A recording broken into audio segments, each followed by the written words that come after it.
Hello and welcome to Ladybird 2012. Yes, this is the second part of my book Vampire Asylum. So here we go. The back of Frank's car groaned with her belongings.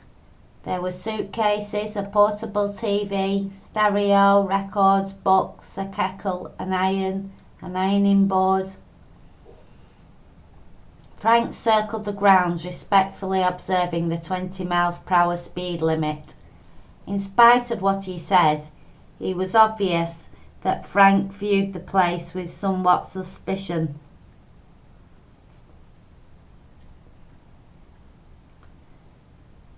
He was frightened for his daughter. He had not wanted her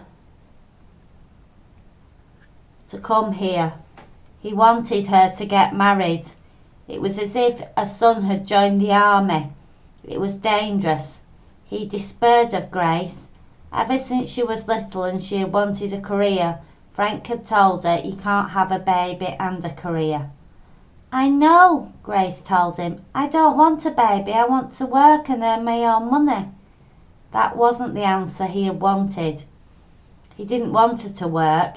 He wanted her to get married and be a stay-at-home housewife, bringing up children, baking pies, having him and Edith over for Christmas to play with the grandchildren.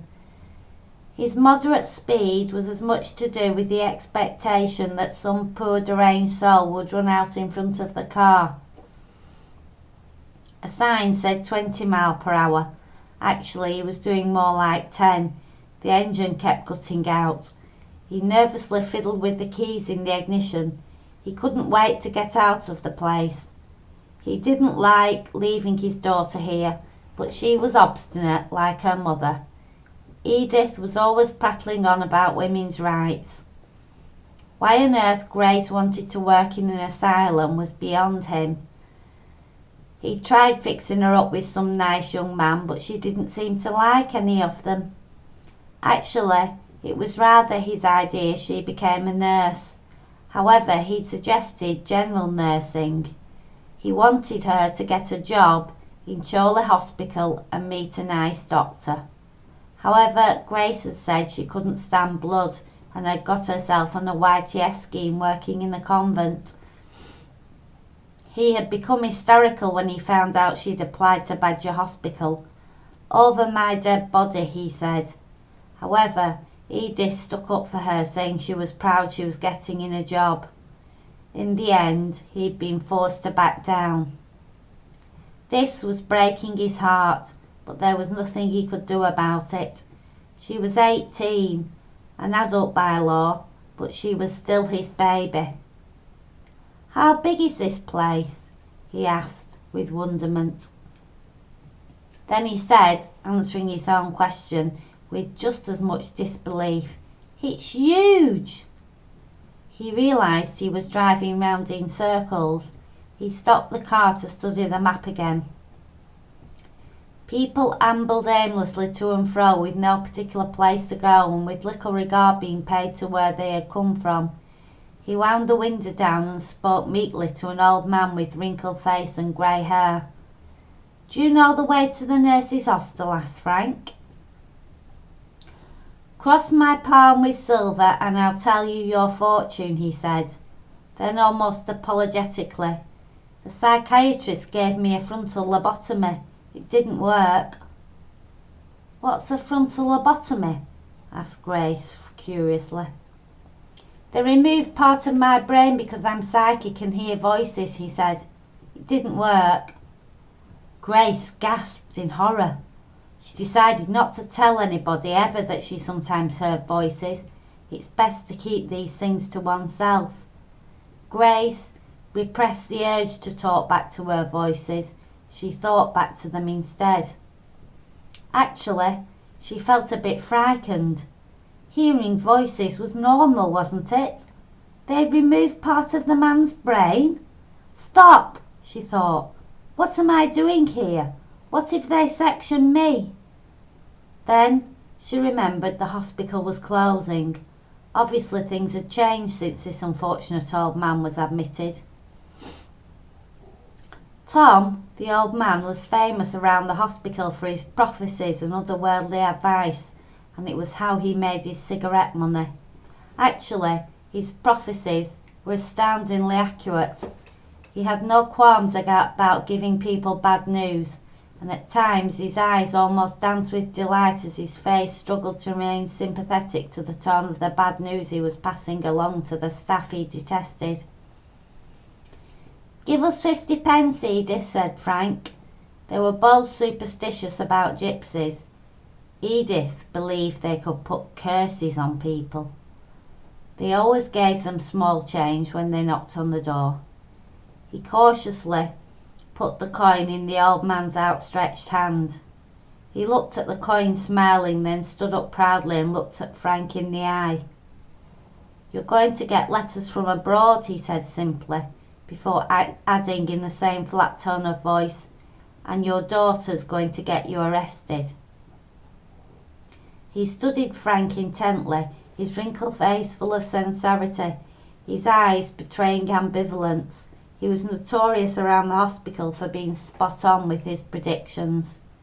"Good day," he said firmly before shuffling off on tired and bunion-ridden feet.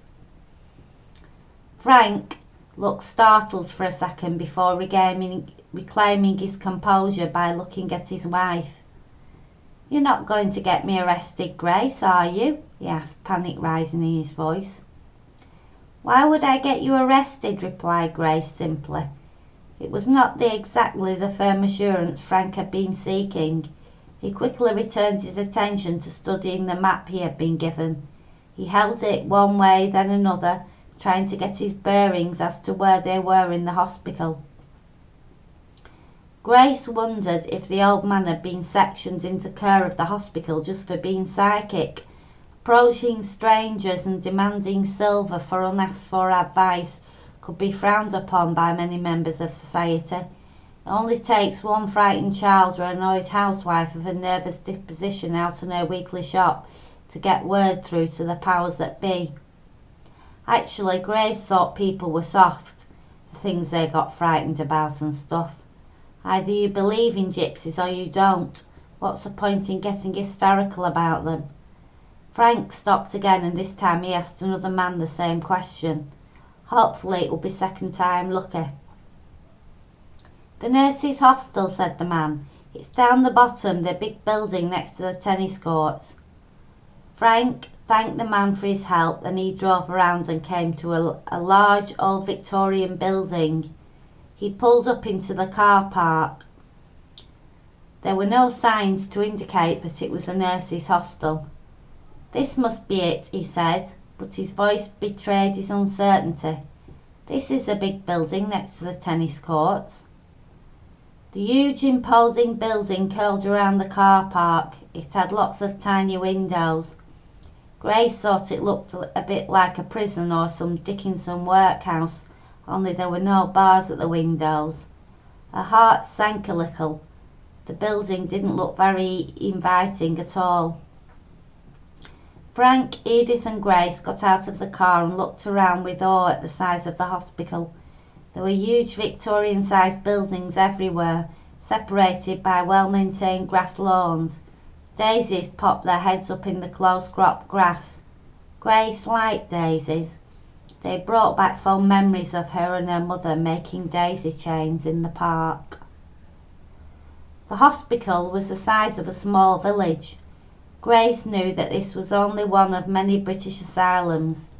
She looked at the size of the complex sprawled out before her. She wondered how it was possible for so many people to be deemed unfit to live with the rest of the population. She'd heard all the asylums were full to busting. That's why the government decided to close them. Shocking what society is willing to throw people away for. Some sheep grazed lazily on the grass outside the hostel. "Where have the sheep come from?" asked Frank with genuine concern. "They've probably escaped from nearby farms," said Grace. The wandering sheep may have caused some commotion, as if in the corridors of the school, As it was, no one was paying them any heed, leading Frank to conclude that they belonged to the institution, or at the very least they were frequent visitors. Bees buzzed enthusiastically as they moved between the daisies and clovers. The sky was blue and fluffy white clouds hung like balls of cotton wool on invisible threads. It was sunny, but the air was fresh with a slight chill on the breeze. Grace folded her arms in front of herself and shivered. As cold as the breath of air was, it was not the main reason behind her barely perceptible tremble that had entered her body. She was nervous. She quickly regained her composure. So that's part 2. Don't know when I'll get round to reading you part 3, but that's it for now. Bye.